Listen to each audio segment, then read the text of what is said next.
Thank you for joining us for a wonderful opportunity to hear about all the resources available for businesses that have been impacted by COVID. I'm Ellen Miller-Wolf. I'm the Regional Business Partnership Manager for the City of Kirkland. Kirkland is the administrator of Startup425, and we are also partners in the Innovation Triangle. So there are difficulties that many small businesses have. Some 60% fail in their first 5 years. Underserved businesses, those that are owned by women, minorities, people of color, very often lack mentors and networking opportunities, and that's why they have difficulties. They also have limited access to what we talk about as the 3 M's: markets, money, and management. And with the COVID-19 pandemic, these underserved businesses are some of the hardest hit.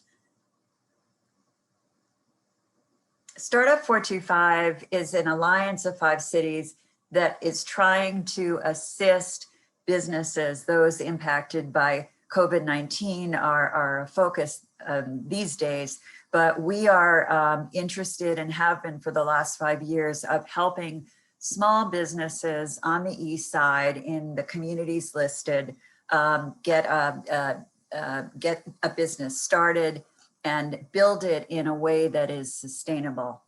As I mentioned, the Startup425 Alliance is administered by the City of Kirkland, and we are funded by the King County Library System, by our partner cities, and generously funded by the Port of Seattle. Our mission, again, is to provide access to tools that experienced workers, entrepreneurs need to go from idea to working business in a sustainable and successful manner. We try to lower the barriers to entry, access to those 3 M's. For non-traditional and first-time founders, we try to keep our ecosystem diverse, encourage collaboration. We want the prosperity on the East Side to be a benefit to all of the community. These are some of the classes that we have available. You are taking a foundations workshop. We also have a more drilled down, detailed workshop, Small Business Essentials, which we will be providing this spring, and an accelerator 301, which is called the Innovation Lab, which is at Bellevue College. It will be in the fall of 2021. It will be a cohort of businesses, 10 or more, with mentors and instruction by 2 Bellevue business instructors. These are businesses that want to scale quickly, and we think we can help them through the work we do at the Innovation Lab. So those are 3. We are also working, and it's related to the topic of tonight, with Business Impact Northwest on the business response team. And you have below on the slide the 2 websites, but Startup425 is how you get access to our business response team with your COVID issues, and it's administered by Business Impact Northwest, which is a CDFI, very, very experienced in handling questions, and will do it quickly for you.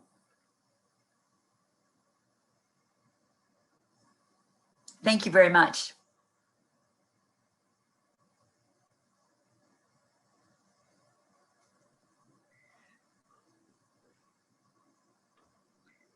Dean, I think I'm going to go ahead and do screen sharing. Perfect. Okay. Thank you, Ellen. Thank you for having me as part of Startup425. My name is Janie Sacco, and I work for the Small Business Administration Seattle District Office. And we support small businesses throughout the region, state of Washington, including the northern counties of Idaho. And I am doing my screen share, so forgive me, I'm a little bit this is not my day job of doing these things, these slide decks, but we're going to try and get this done effectively here. And I'm going to start the slideshow. So what I'm covering this evening specifically is an overview of the economic programs designed to provide relief to the small business community. All of this information is current as of March 30th, 2021. And I'm going to exit myself out here of showing my video. But anyway, we're going to talk about a lot of things tonight, a lot of programs that I think are really exciting for the small business community. So where are we? Well, we're in a situation where we still have small businesses that are struggling in terms of the recovery process from the COVID-19 impact. What we're going to talk about is a little bit about the SBA programs and the overlapping connectivity of these programs that the SBA offers. Specifically, we're going to talk about the Paycheck Protection Program, the Economic Injury Disaster Loan Program, debt relief. We're going to touch on the Targeted Idle Advance and the shuttered venue operator grant program. We're going to touch on a little bit about the Community Navigators program and the Restaurant Revitalization Fund, and then additional assistance and resources that are out there in your community. So where are we? Well, in late February and early March of this year, the Biden-Harris administration, the SBA, took steps to ensure inclusivity and equitable relief for our nation's small businesses that really anchor our neighborhoods and truly help build families' economic wealth and that of their community. On March 11th, 2021, President Biden did sign the American Rescue Plan Act into law, and that provided additional funding for the hardest hit small businesses. And, the intent here really is to build this bridge toward economic recovery. And so, in addition to the American Rescue Plan Act, on March 30th, 2021, he signed an extension in the Paycheck Protection Program into law. And what was happening in March was that on March 31st, the Paycheck Protection Program was set to expire or sunset. And we had money left in that program. And the program now has been extended to May 31st, 2021, or until the funds are fully utilized. So we have less than $100 billion left for funding right now. And that's, a really good piece of money that has gone out into the community and nationwide to help small businesses. So we're really trying as a federal agency to get this funding out as quickly as possible to the small business community and make sure that we're doing an equitable distribution of the funds across small businesses. So what I want to talk about here is just a summary of the programs, then we're going to get into them in a little bit of detail. So what do we have? We have the Paycheck Protection Program, and that was in place last year on April 3rd. It sunsetted August 8th, 2020, and then it was reinitiated this year in mid-January. And the funds were really set aside at the beginning of the program when it relaunched to serve women-owned businesses, ethnic minority-owned businesses, veteran-owned businesses, and those businesses that were in underserved economic areas. And that opened up specifically for that market segment for a week. And then it expanded out about the middle of the following week. I believe it was January 19th, to all businesses. And we kind of staggered in there who could lend the money. So when the program started initially, the lenders were really community-based lenders. They were what we call certified financial development institutions, or CDFIs, that work primarily with the smaller businesses that really needed more support financially and technically to help them through this process. So we were really focused on getting those smaller businesses taken care of. And then as the program expanded to include all businesses, again, we wanted to focus on everyone. And then in early March, President Biden set aside 2 weeks specifically again for the smaller businesses that employed less than 20 individuals, as having a dedicated 2-week period of time to apply for that Paycheck Protection Program. So again, we're really focused on trying to get money out to the smaller businesses. And you'll see the impact of that in a few minutes when I show you the slide. The other programs that were going on simultaneous with the Paycheck Protection Program were the debt relief.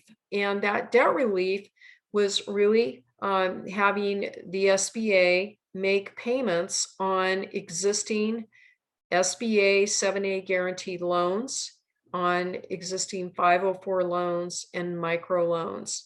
And the total amount of dollars that was committed to that through this process so far was $7.1 billion. And what really, to give you the real focus of it, is that between April and September of last year, and then again into this year and the end of last year with a different program, the SBA was actually making the loan payments for the borrowers who had, again, the 7A guaranteed loans, or 504 loans, or microloans. And that was really an important service to that business community to help them get through this, because again, this COVID-19 was not a function of their inability to operate the business, but all of the things that were restrictions at the federal and state level on how they could operate. Again, simultaneous with the Paycheck Protection Program and the debt relief payments, we had the economic injury disaster loan going on. And that loan product was basically for all businesses, landlords and nonprofits could apply for that. And the loan amounts were up to $150,000 based on evidenced economic need. As part of that, businesses received up to $10,000 last year for the EIDL advance. The EIDL advance was a fully forgiven dollar amount. And as we were funding additional money this year as a result of the Economic Aid Act that President Trump signed into law December 27th, 2020, the targeted EIDL advance came about. And what we're doing with that is basically going back to all the borrowers last year who applied for an economic injury disaster loan and who are in low income areas, and giving them the opportunity to receive the remainder of the $10,000, the difference between what they received up to $10,000. And then we're going back in and we're giving people who did not receive any part of that EIDL advance last year the opportunity to receive the $10,000. There are restrictions to that, and we'll talk about that in a little bit. The Shuttered Venue Operators Grant is specifically for shuttered venue operators, and we'll talk about that a little bit in terms of who's eligible for that. But that program, the application process is opening April 8th, so in 2 days. And then what we do have coming is the Restaurant Revitalization Fund. And that is specifically for restaurant operators. So I wanted to just cover a little bit and show you what's happening with the Paycheck Protection Program loans. The overall average loan size is $56,000. And that's tremendous because last year it was a little bit higher than that. But what I want you to really see out of this entire slide deck here is that loans of $50,000 and less is now 80% of the total funding that for the program. And that's pretty tremendous because it's really demonstrating that with this program this year, we're really focused on getting the money to the smallest borrowers who may have the highest need. So that's, you know, a very good thing for us to do. And then the other thing I just want to point out is that loans that are 150,000 or less total almost 93% of the total loans under this program, which is remarkable. And it is, again, up from last year's performance. So that demonstrates that we're really attacking the issue of getting that money out to the smallest and neediest communities. So what are the top Paycheck Protection Program takeaways from the combination of the Economic Aid Act and the American Rescue Plan Act is that we expanded the eligibility and how the funds can be used. One of the most important things too is that a borrower now can select their covered period to be any period between a minimum of 8 weeks to a maximum of 24 weeks. So if you're using your funds over a 10 or 12 or 15-week period of time, that's perfectly fine. And you select the end of your covered period. So that enables you to apply for forgiveness a little bit sooner than having to be forced to wait up to that 24-week period of time. The second draw PPP loan option is also for the hardest hit small businesses. Again, when we rolled this out, we allowed first draw and second draw loans to occur this year, which really was a wonderful thing because it enabled small businesses who did not participate in the program last year to have an opportunity to do it this year. And if they spaced out their first draw loan this year by at least 8 weeks, they could apply for a second draw loan as well. The other thing that is a real positive change is that there was a finite ruling on the deductibility of the expenses that were paid with the PPP loan proceeds.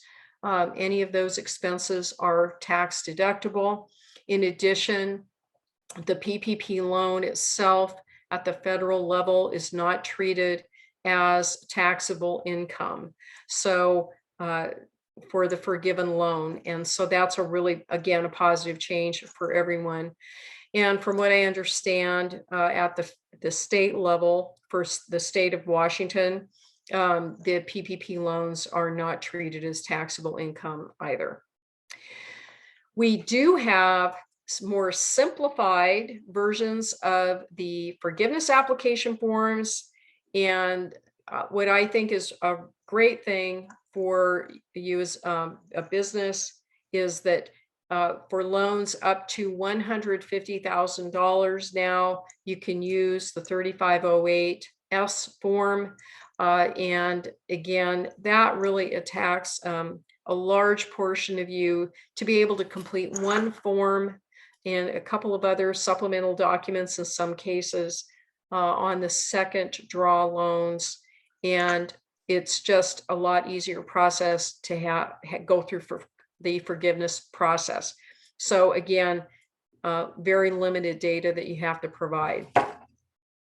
The other positive change is the EIDL advance that up to $10,000 that was received last year is no longer subtracted from the PPP loan forgiveness amount, which was happening for loans that were in the process of being forgiven last year. If you've been through that process, you know that when you applied for forgiveness, your forgiveness amount was reduced by the amount of idle advance. If you were impacted by that, your lender should have received a reconciliation payment from the SBA, reducing your PPP loan amount that was unforgiven by the amount of the idle advance. So hopefully many of you have a 0 PPP loan balance now on that first go round. As I said earlier, the prioritization this year for equitable relief for the mom and pop businesses, there was that 14-day exclusive application period, which the lenders could only submit applications for the smallest businesses and for-profit and nonprofit that employed less than 20 employees.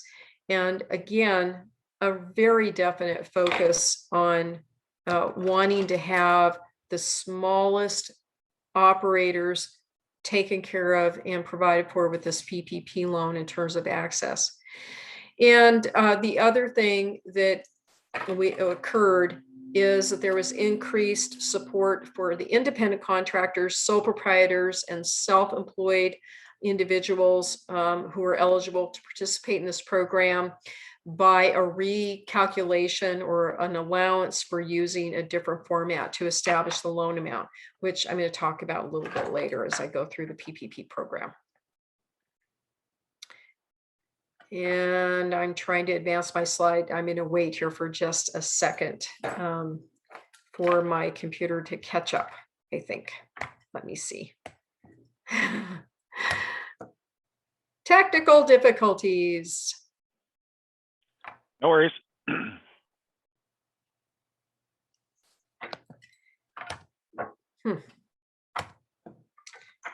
Well, trying to see if I can, there we go. All right. So here's the good news for sole proprietors, independent contractors, and self-employed individuals.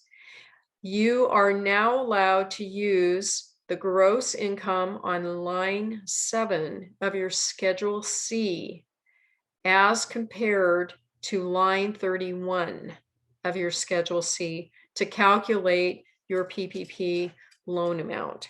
And that's in an effort to provide you more financial support. Unfortunately, it is not retroactive as of this presentation for Schedule C filers who submitted and received a PPP loan using the old form and old process.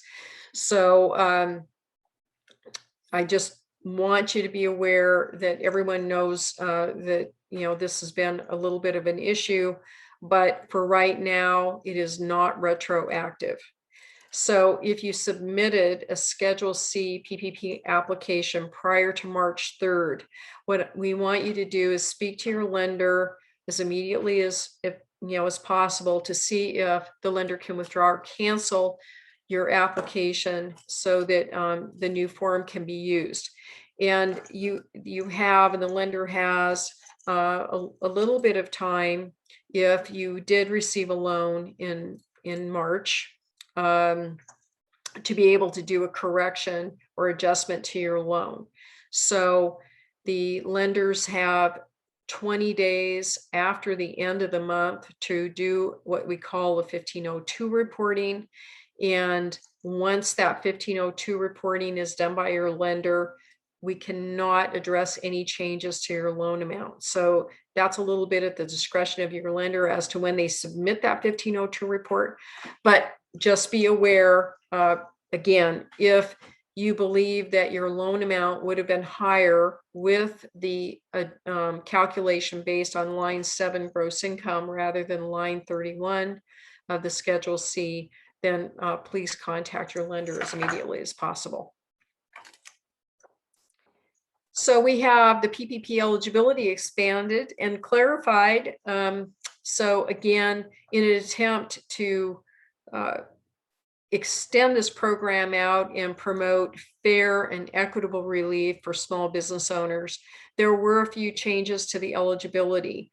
And one of the things that was eliminated was the restriction on businesses whose owners had a prior non-financial fraud felony conviction. So if you look at the application now, the only businesses whose owners have had a prior felony conviction that are excluded from being eligible are those that have fraud, embezzlement, or they committed a misrepresentation on a financial application, or they misrepresented information on a federal loan application. And there's one other one, but take a look at the application document. But again, if you had a non-financial fraud felony, you are now eligible to apply for a PPP loan. The other restriction that was eliminated was for those businesses that were owned or controlled by individuals who are currently delinquent or have defaulted on federal student loan debt. So if you're in a situation where you have federal student loan debt defaults or delinquencies, you again now are eligible to apply for a PPP loan. So again, please take a look at that application. Now, the next one is a little bit of a challenge for us right now for processing, but what I will say is that individual owners who are lawfully residing in the United States, again, have access to the Paycheck Protection Program loans. We are permitting the use of individual taxpayer identification numbers, or ITINs, as the identifier for a PPP borrower. What I will say is there is a little bit of a challenge with them because some of them have to be updated. And if you applied for a PPP loan using an ITIN last year, you may have a little bit of a challenge in terms of timeliness of getting it approved this year for a second draw PPP loan. So just have a little patience. We're working through those issues right now. So what is a first draw PPP loan? Well, it's for eligible applicants who did not receive a PPP loan last year prior to August 9th, 2020. The program again sunsetted last year on August 8th, and that's why we're referencing the August 9th date in this slide deck. You must have been in business on or before February 15th, 2020. Again, borrowers can set the covered period to use the PPP loans, and they must be used at a minimum between 8 weeks and a maximum of 24 weeks after your disbursement. But again, you can end your covered period anywhere in between that time frame as well. So you could go 60 days, you can go 72 days, whatever it takes you to use the loan proceeds, and call that as the end of your covered period. Again, what that enables you to do is to apply for forgiveness more efficiently and quicker than having to wait 24 weeks for the end of the period. Okay, so you select your covered period at a minimum of 8 weeks and a maximum of 24 weeks, anywhere in between. Additional types of entities are now eligible. The program did expand to allow the majority of 501c organizations to be eligible. There is one exception to that, and 501c4s are designated as not eligible. They are lobbying firms, and they are not eligible for a PPP loan. But many other types of 501c organizations are eligible now. The covered eligible expenses have been expanded, and we'll talk about that in a few minutes here.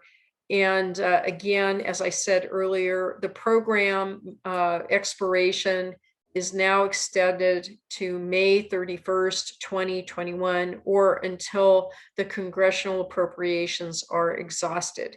And I do want you to know that we're under 100 billion right now. So we're encouraging anybody who wants to apply for a PPP loan, whether it's a first draw or second draw, to do so as timely as possible to allow your lender to get through that application process timely and get that money reserved for you in an SBA authorization. So the first draw PPP loan eligibility. Well, you must comply with size standards, the eligibility criteria, and certain limitations. So what are those? Well, the newly eligible businesses that are per the American Rescue Plan Act are the 501c3s that I mentioned earlier, with the exception of, 501c nonprofit organizations, with the exception of 501c4s. Certain internet-only news operators and internet-only periodical publishing organizations are now eligible. So who is still eligible? The whole gamut of sole proprietors, independent contractors, and self-employed individuals. Business entities such as partnerships, corporations, both C Corp and S Corp, and limited liability companies. Tribal businesses are eligible. 501c3 nonprofit organizations are eligible. 501c19s, which are veterans organizations, are eligible. Housing cooperatives are eligible. Certain destination marketing organizations like a tourist bureau, those entities are eligible as well. And certain 501c6 organizations such as chambers of commerce have become eligible. And then certain news organizations are eligible as well. So it's really actually expanded the box in terms of those nonprofits and the news organizations. What's a second draw PPP loan? Well, if you received a PPP loan last year or early this year, where you had at least 8 weeks between the two loans, and you have not more than 300 employees, and you can evidence that you suffered a 25% reduction in gross receipts, then you're eligible for a second draw PPP loan. The maximum loan amount is $2 million, which is down from a first draw PPP loan, which the maximum loan amount is $10 million. And there's some affiliation rules that go into that mix. The first draw and second draw PPP loan covered periods cannot overlap, which means that, again, you have to have a minimum of 8 weeks between the first draw and the second draw. And what I'm going to tell you on the revenue reduction in terms of the gross receipt reduction is it's calculated like this. If you have been in operation for all of 2019, then you can compare the same quarter in 19 to 20 to evidence that 25% revenue reduction. You also can compare second quarter 19 to second quarter 20, third quarter 19 to third quarter 20, fourth quarter 19 to fourth quarter 20. Or you can compare the annual numbers in 2019 to 2020. All right. If you were in operation in the last half of 2019, you can compare either third or fourth quarter 2019 to any of the 4 quarters in 2020. If you started your business in first quarter 2020 on or before February 15th, 2020, then you can compare first quarter 2020 with any of the 3 quarters remaining in 2020 to evidence that 25% revenue reduction. If you cannot do that, then you are not eligible. And it's a little complex. We have all of this information in detail on our sba.gov/PPP website. There's a myriad of information on there in terms of formats for how to calculate your loan amount for a first draw and a second draw based on your type of entity. And it's very worthwhile to look through that before you start filling out your PPP loan applications to maximize your PPP loan amount and make sure that you're doing it properly. So what is the application process for a PPP loan? First of all, you need to find a PPP lender. And in an exciting way, prior to COVID-19, nationally, we had a little over 1,800 lenders doing SBA loans. When the PPP program rolled out, that number of participating lenders went to over 5,500, which is phenomenal. And so that loan community is out there doing the very best job that they possibly can to help you get access to this Paycheck Protection Program loan money. So if you find a lender, you can do that by contacting your local lending institution where you either you're a member at a credit union or you're a customer at a bank. Other resources that are available are to go to sba.gov/lender-match. And you put in a little bit of information about your business, and then it opens you up to a nationwide search, and the lenders will contact you at your email address provided in the lender match bio. You can also go to sba.gov/paycheck protection/find. One of the local resources that we do have is not listed here, but it is www.smallbizhelpwa.com. And that gives you a local listing of lenders that are in the state of Washington that support Washington-based businesses, and they provide availability to the PPP loan. Once you select your lender, you can complete the application. Now, some of the lenders accept these applications on an electronic portal for their institution, and you go to their website and you submit the information that way. Others allow you to do a manual document and submit your paperwork that way, more than likely via an email. So if you want to take a look at those application documents before you start filling them out, again, please go to www.sba.gov/PPP. There's an icon for first draw requests. There's an icon for second draw requests. And when you're in the forgiveness process, there is a third icon for the forgiveness applications and all those documents. So again, find a lender, complete the application, get it submitted in the format that is acceptable to the lender. The lender then goes to the SBA and submits the application electronically. The SBA does a compliance check, and then once all the compliance is done, they issue an SBA loan authorization number. Your lender then comes back, documents the loan, provides it to you for signature, either manually or electronically, and then they fund the loan. So again, remember that this program expires May 31st, 2021. And we just want to make sure that you provide your application to your lender in more than enough time to get through the process. And again, it's May 31st or when the funds are exhausted.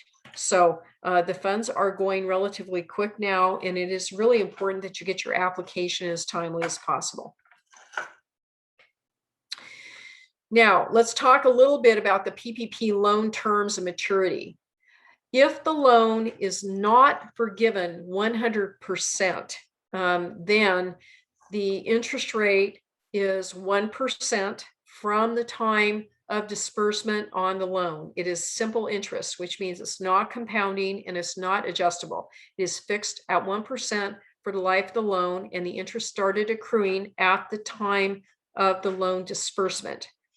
There is no collateral requirement, and there are no personal guarantees on this particular loan, which means that there are no credit reports pulled on you personally. There are no fees that you have to pay, and there are no prepayment penalties. The loans carry a 5-year maturity from origination for all of the loans that were issued after, on or after June 5th, 2020. For those that were issued prior to June 5th, then they carry a 2-year loan maturity.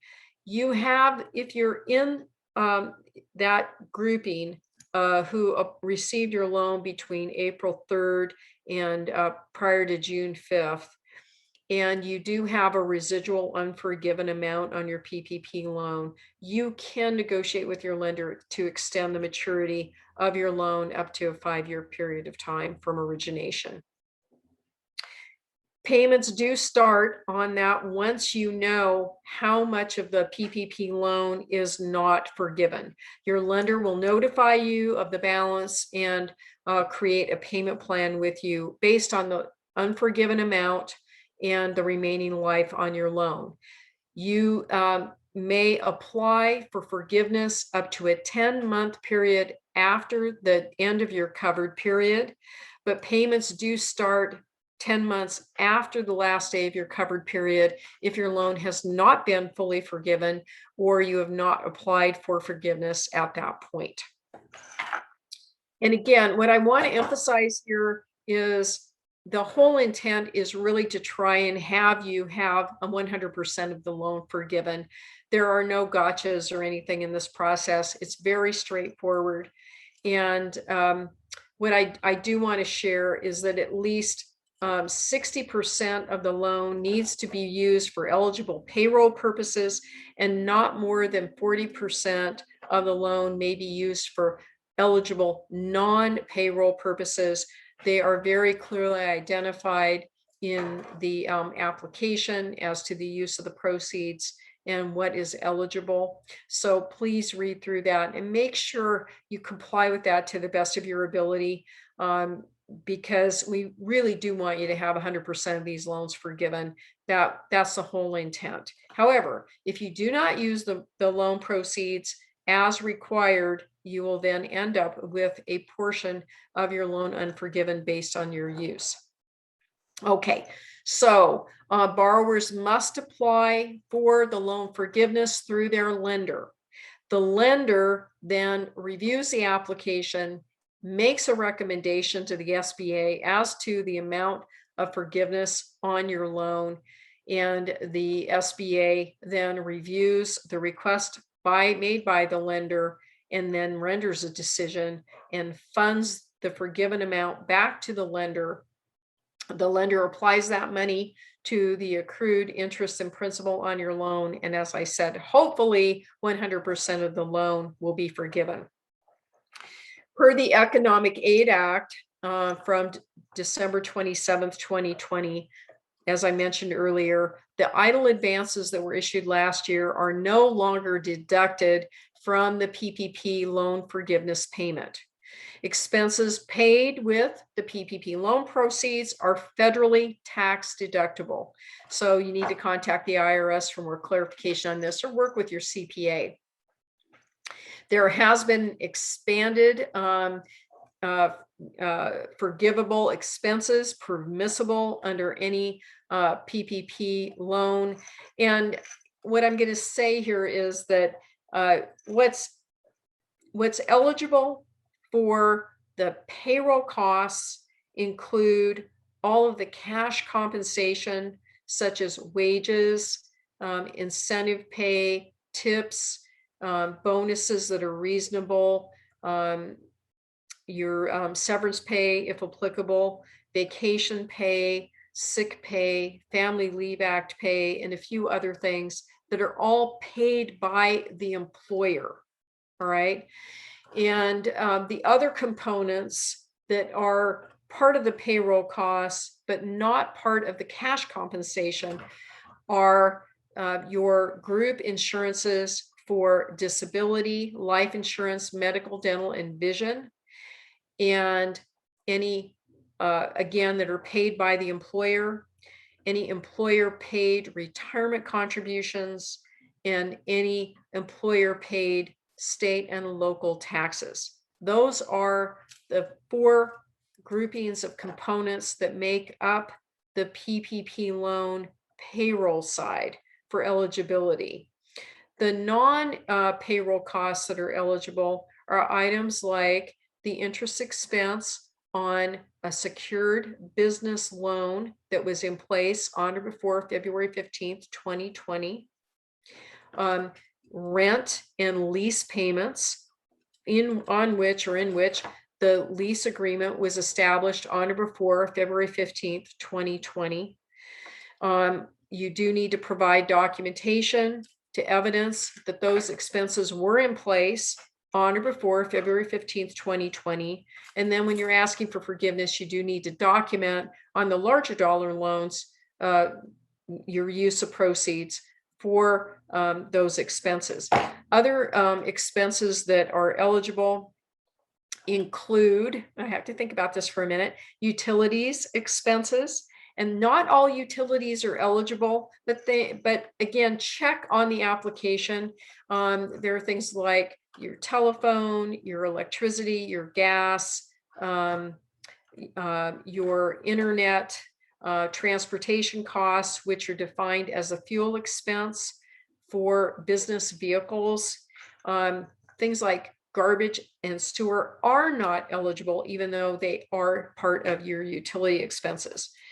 Some of the other things that were added this year were if you were in an area where you had civil unrest and you had property damage, you can include those expenses as being eligible for the expenses that you had to pay out of pocket. All right.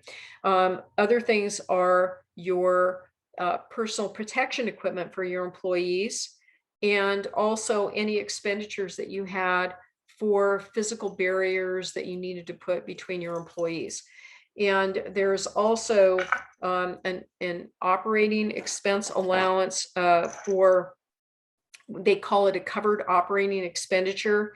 And that's for your monthly costs for services that you pay for monitoring and helping you manage the tasks of your day-to-day operations, accounting, human resource management programs, your inventory control, things that are all related to your day-to-day operations.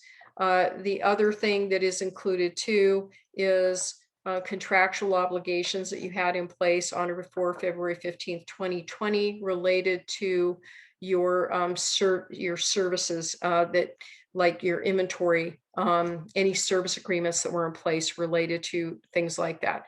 So again, there is a broad array of eligible non-payroll expenses that are includable. So please, again, look at the application.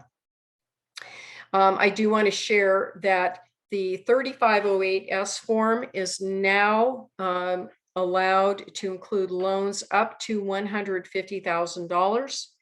It used to be limited to $50,000 or less loans. And again, as you saw earlier, the 150,000 or less loans made up over 90% of the PPP loans provided to date. So this is a significant efficiency process for you in terms of your application for forgiveness, and for the lenders as well. It is a one-page document and fairly easy to complete. Again, as I've said before, the forgiven PPP loans are not federally taxable income. And again, if you have an unforgiven portion of your loan, that's not taxable either, because that is debt. All right. So now let's move on to the economic injury disaster loan. And I just want to take a real quick peek and see how much time I have left to make sure that I manage this timely for you. So now we're going to talk about the economic injury disaster loan. And what that loan, it was intended for is to provide funding for businesses who are experiencing a temporary loss of revenue due to COVID-19. And it's managed by the SBA's Office of Disaster Assistance. And this is the first time that the Office of Disaster Assistance is actually working with an economic injury disaster as opposed to a physical disaster like flooding or a hurricane or tornado damage. Things like this, those are the types of disasters that in the past the Office of Disaster Assistance has worked with. So this loan can be used for working capital purposes, normal operating expenditures, and again, it's any normal operating expense, things like your healthcare benefits, your rent, your payroll, utilities. This particular product, you can pay your entire eligible business loan payment, principal and interest, unlike with the PPP loan that only allows you to pay for the interest portion of that debt. And so anyway, this product is much more expansive in terms of the eligible uses for the proceeds. The one thing I do want to point out is if you have a PPP loan and an EIDL, then you cannot use the money for the same expense in the same period. So if you want to use the PPP loan for your payroll, then, and you want to use the economic injury disaster loan for payroll, they just need to be for different payroll periods. Okay, and that's true of any of the other expenses as well. The great thing about this product is that for for-profit businesses, the interest rate is 3.75 fixed for the life of the loan. For nonprofits, it's 2.75% fixed for the life of the loan. These loans have 30-year maturities. There is no prepayment penalty.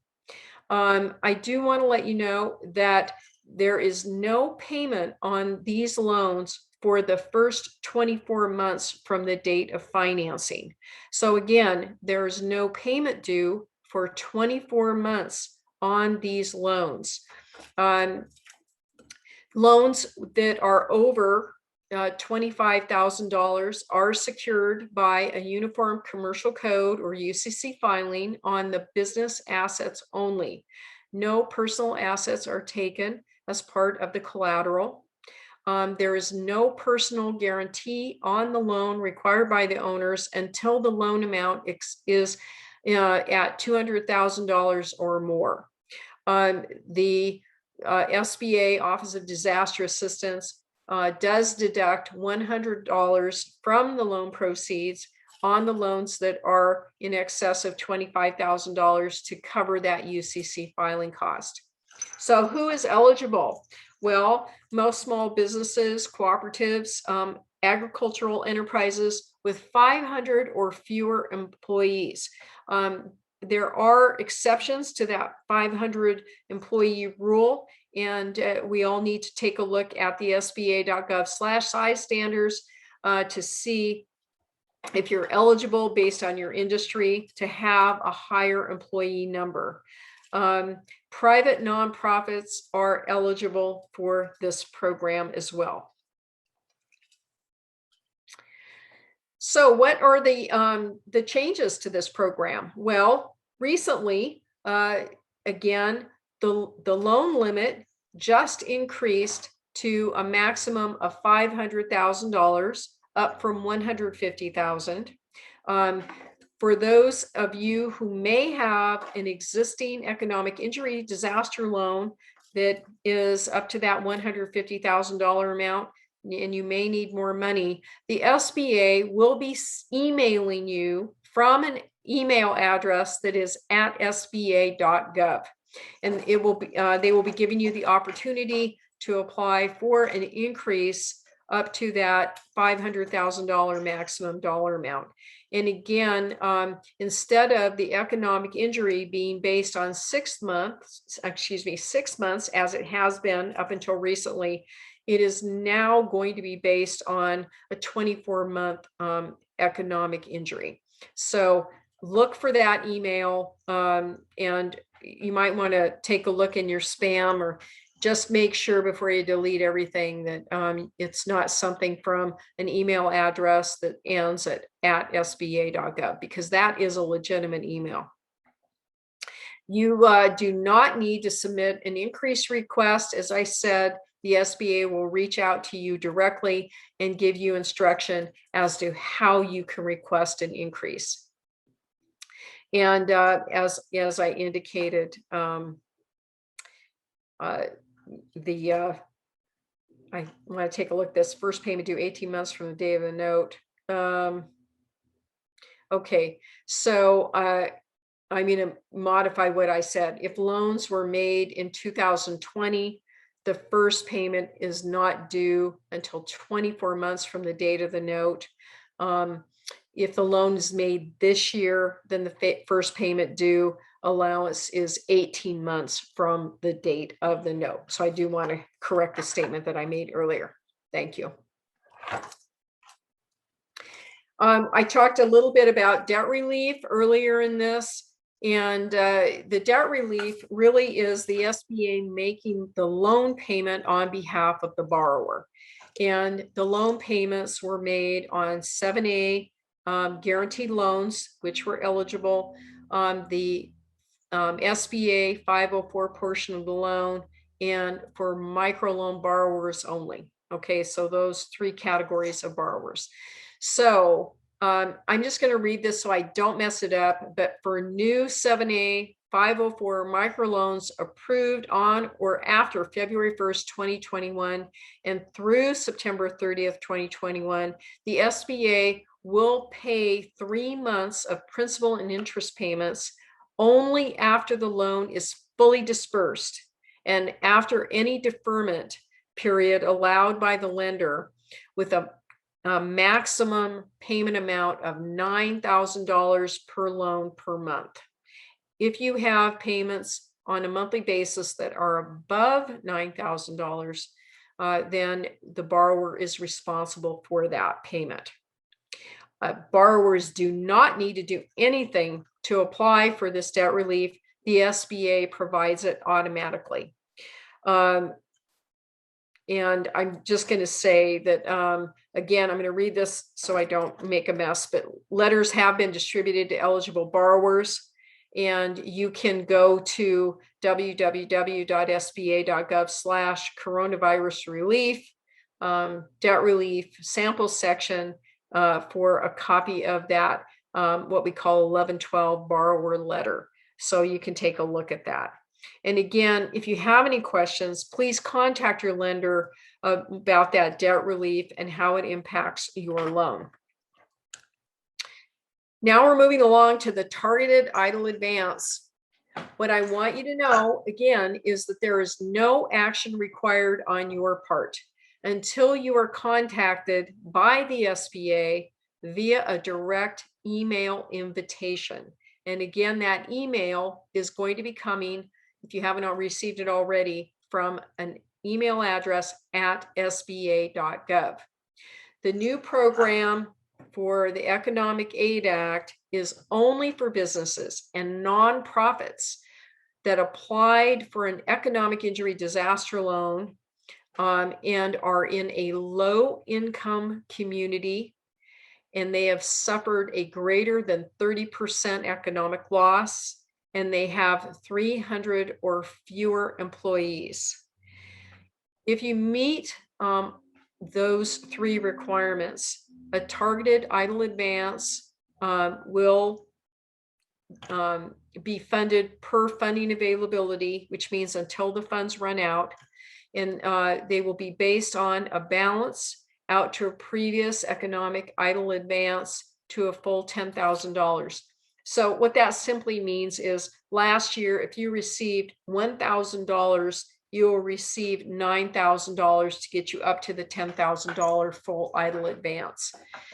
And it will provide $10,000 to those who applied for an economic injury disaster loan, but didn't receive an advance payout due to a lack of funding. Again, the SBA is emailing those who may qualify based on their address being, and we're talking about the business address, the physical address of the business being in a low income community. So the SBA is emailing those who qualify with the instructions on how to determine your eligibility and submit documentation.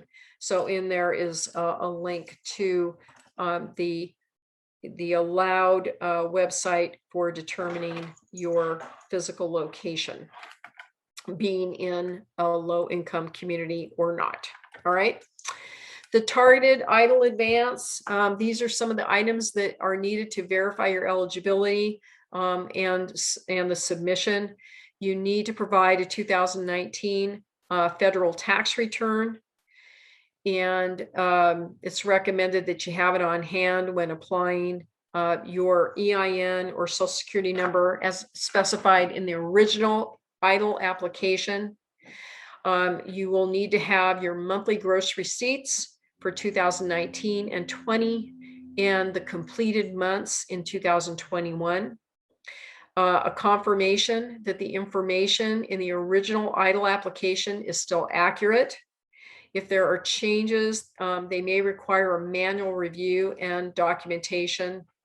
Applicants initially eligible will be required to sign a 4506T form for the SBA to obtain tax transcripts from the IRS for further processing.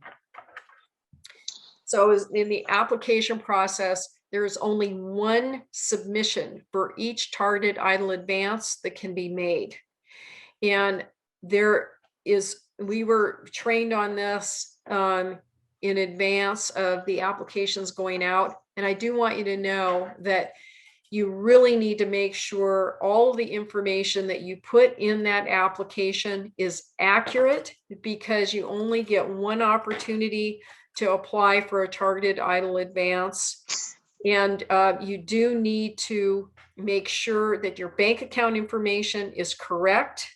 There are no corrections allowed after submission to any part of the application. For those of you who do bank with the larger institutions, you may want to make sure that the routing number you're using for your institution is the correct one for electronic deposits. Some of the larger institutions have a specific routing number that is different than the routing number or the 9-digit number that starts on your checks. So you want to make sure that you have the correct routing number in there, and you want to make sure that you validate your bank account number in there too before you hit the send button. The goal from the SBA is to process these applications within 21 days from the submission date. So that's the goal. And if you do have any questions, once you get one of those invitations, you can send an email to targetedadvance@sba.gov. Okay, so if you're approved for this, you'll receive an email and you will receive an ACH deposit to the bank account that was provided in the application. Now we're moving along to the Shuttered Venue Operators Grant. I just want to share with you that this program is finally going to start accepting applications this week on April 8th. There was over $16 billion in total funding available. The maximum grant is $10 million.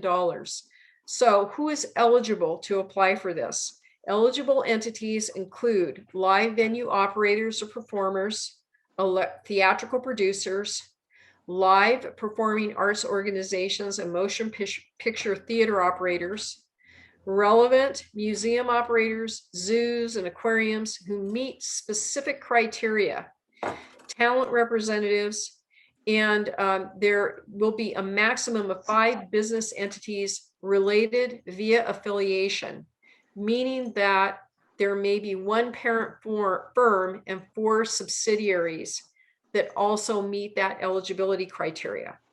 So the big thing is too, that you must have been in operation on or before February 29th, 2020. And what I do want to share with you, if you have any questions about your venue's eligibility, please go to sba.gov/SVO grant. And there are videos and procedures and frequently asked question documents that will help you make a determination if your entity is eligible. What to do prior to the application?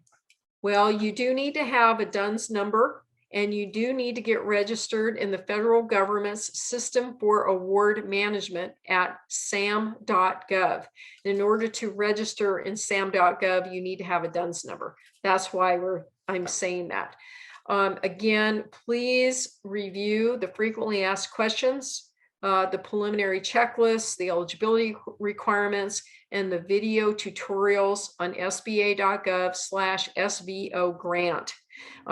It's very informative. It helps you get through the preliminaries to determine what documentation you need to have. If you are not registered in sam.gov, please get in there and do so as timely as possible, because you need to have what's called a cage code that is generated after you go through the application process in sam.gov, and you need that as part of the application for this grant. So, and that takes 7 to 15 days to get. So again, get in there, get your cage code through sam.gov as timely as possible. Okay, so the determination of the potential grant, it will be the lesser of $10 million, or if you've been in operation on January 1, 2019, it will be 45% of the 2019 gross earned revenue. If you began operation after January 1st, 2019, the average monthly gross revenue for each full month of operation during 2019 multiplied by 6. Okay, so again, you would take your average monthly gross revenue for each full month of operation and then multiply that by 6. And that is how your potential grant amount will be determined. Okay, so this slide is a little bit cluttered, but it gives you an idea of the cross eligibility on the current available relief programs. And this one, I just want to make sure there was a change in the borrowing capacity for the shuttered venue operators grant. And I think it is incorporated in here.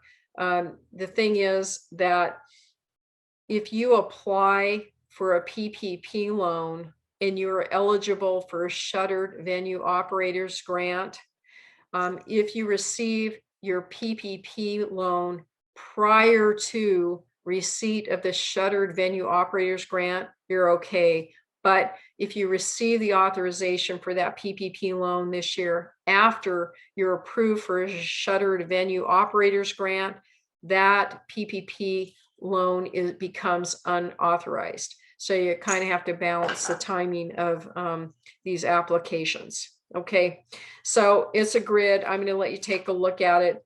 And you know, if you do have any questions, you can always pop me an email. I'll give you that information here at the end of the program. Okay, I have about 19 minutes to cover the rest of the slides, so we're going to just go through this. The new programs per the American Rescue Plan Act, again, are focused on relief and assistance to the hardest hit industries and businesses, and really the focus on the small business community. So there is a supplemental targeted idle advance payment. You can look at sba.gov/targeted advance. It's a fund of $5 billion for payments of $5,000 to those hardest hit businesses. So please take a look at website for more information there. As I mentioned earlier, we have the Restaurant Revitalization Fund. There has been a budget of $28.6 billion for this fund, and it's grants to eligible entities that are in this very hard hit food service industry. And the maximum amount of the grant will be $5 million per location, and an aggregate maximum $10 million grant for affiliates. So what I want you to know there is, if you are a non-profit entity, you are not eligible for the Restaurant Revitalization Fund. If you are eligible to apply for the Shuttered Venue Operator Grant, and you apply for that and or receive a Shuttered Venue Operator Grant, you are ineligible to apply for a Restaurant Revitalization Fund grant. So again, if you apply for or receive either one, a Shuttered Venue Operator Grant, you are ineligible to apply for a Restaurant Revitalization Fund grant.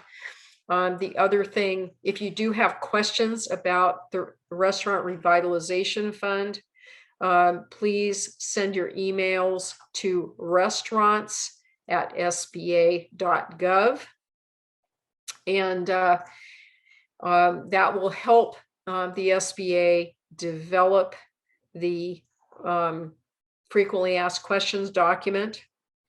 And the other thing I just want to point out is that you do not need to have a DUNS number, and you do not need to apply for a cage code for the Restaurant Revitalization Fund. It is managed a little bit differently than the Shuttered Venue Operator Grant. For community support organizations, there is the Community Navigator Pilot Program, and information on that can be obtained at the sba.gov/navigators. It's going to be $100 million for grants to eligible organizations that are supporting the efforts to improve access to the COVID-19 pandemic assistance program and resources.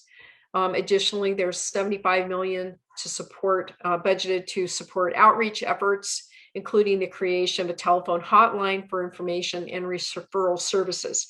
So the thing that I just want to emphasize again here is that we're trying as an agency to really get information out, provide resources for the small business community to get access to these resources effectively and timely.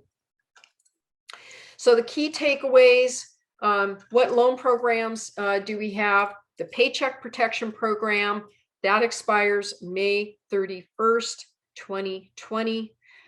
We are continuing as an agency to make payments on behalf of SBA borrowers that have loans under the 7A Guarantee Program, the SBA portion of the 504 loans, and on SBA microloans. We have the Economic Injury Disaster Loan that has an expiration or maturity date of December 31st, 2021, or until the funds are fully exhausted. We have the Targeted Idle Advance, and coming soon, the Supplemental Targeted Idle Advance, which I just talked about, which is that $5,000 to the hardest hit small businesses. And then we have the Shuttered Venue Operator Grant. Those applications will start being accepted in less than 2 days now on April 8th. And then we have the Restaurant Revitalization Fund coming up. More information will be released on that as it is available. You should be seeing some information soon on that particular program. So to finish up this slide deck, I just want to give you some local resources for technical assistance. We have SCORE, which is the senior, SCORE, I'm sorry, is, why can't I do this today? It's the Senior Corps of Retired Executives. I've listed the Seattle SCORE website. So it's seattle.score.org. And the phone number there is 206-553-7320.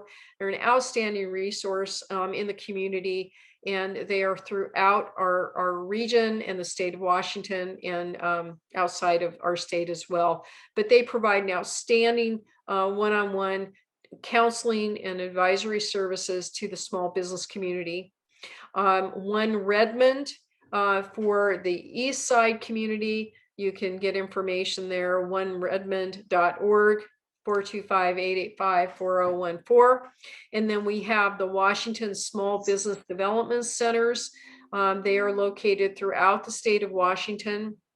You can find information about their locations at www.wsbdc.org and contact them for an appointment for advisory services at 833-492-7232.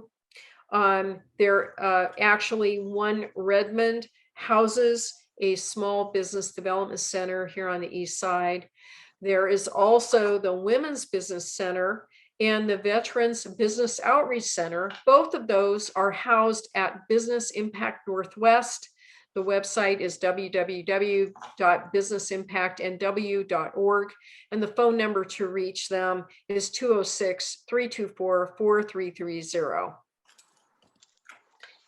And I do want to share the SBA links and contacts just to, I have a few minutes to give you updated information.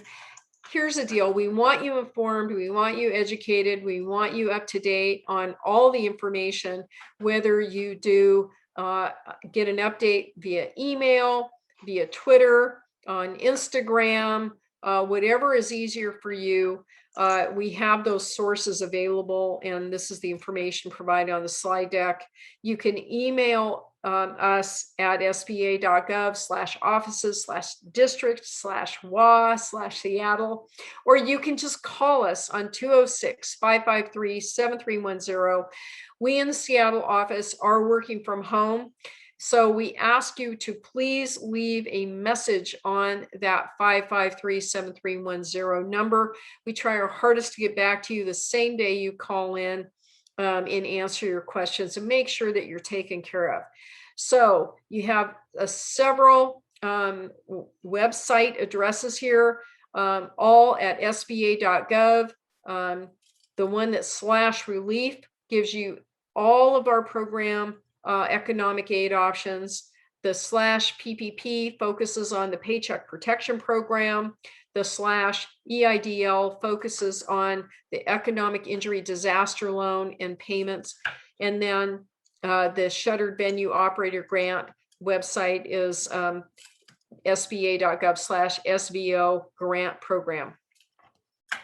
So we have a little bit of time left over for questions, and I'm going to turn it back over to Dean to facilitate any questions if there are any. Thank you, Dean, and thank you, Ellen, again for having us here today. If you do have questions directly of me, please call me on 206-300-3863.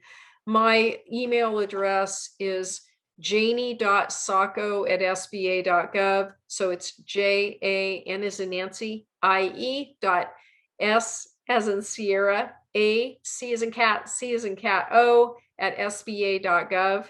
And now we'll turn it over for questions. Thank you. Thanks, Janie. And I just put your email address into the chat box. Hopefully I got it right. I think I did.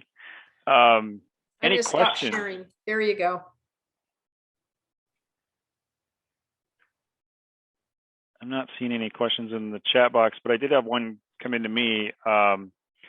If a business was denied an EIDL last year, do they reapply, or what's the process to, I guess, reapply? Sure, no problem. If you were denied an EIDL last year, then what I want you to do is you can send an email. Okay, I have to think about this for a minute.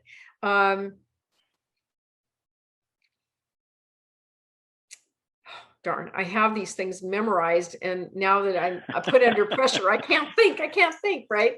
That's all right. If you remember, you can send it to me, and then I'll I've got it. Okay. I've got it. It's PDC recons at sba.gov. So P as in Paul, D as in David, C as in cat, RE, C as in cat, ON as in Nancy, S at sba.gov. And what you want to do is you want to put your SBA application number in the subject line along with reconsideration. And then what I would suggest that you do is include a copy of your 2019 profit and loss, your 2020 profit and loss. If you have not already provided an SBA form 3501, you can include that, and a statement of liabilities and a 4506T form. Okay, and all three of those documents are available on the SBA website. What I would encourage you to do is go to sba.gov.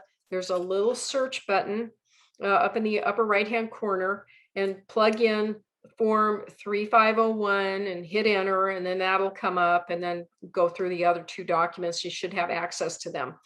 And what I want you to do in the body of the email is state your economic need and try to address all of the decline reasons that you were provided. Okay. So that's what I would do there. And then I'm just going to say, for those of you who were looking for an increase prior to today in your economic injury disaster loan, I would have told you to use the same email address to do that.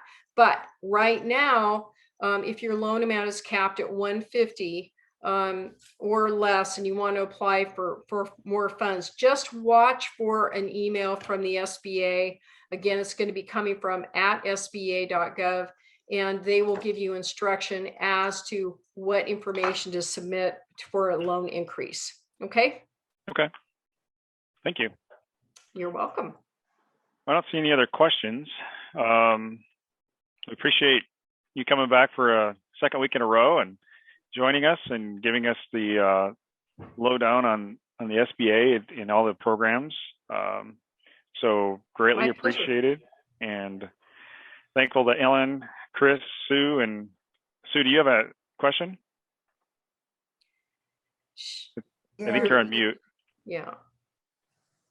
It's just the reverse. Sorry about that. Just to quickly, the first I have heard of this SBA Gov Navigators. This is for community navigation pilot program. Is this new? Is this something that when was this announced? This rolled out with the American Recovery Plan Act. Okay. And so it's fairly new. Yeah, I hadn't heard of it before. And so because as we were on this webinar, a community group was reaching out to me about how I get a COVID shot. Would they be somebody that's eligible for this grant? No, I don't know the answer to that, and I don't want to speak out of turn. I would encourage everyone to take a look at the SBA website and do a search in there and see what the program requirements are for application. Okay. Right. I think that it's really, I'm just going to say, I believe it's more targeted at technical assistance providers to support the small business community. Okay. The small business community. Okay. Right. Yeah. Okay. Because they're fab.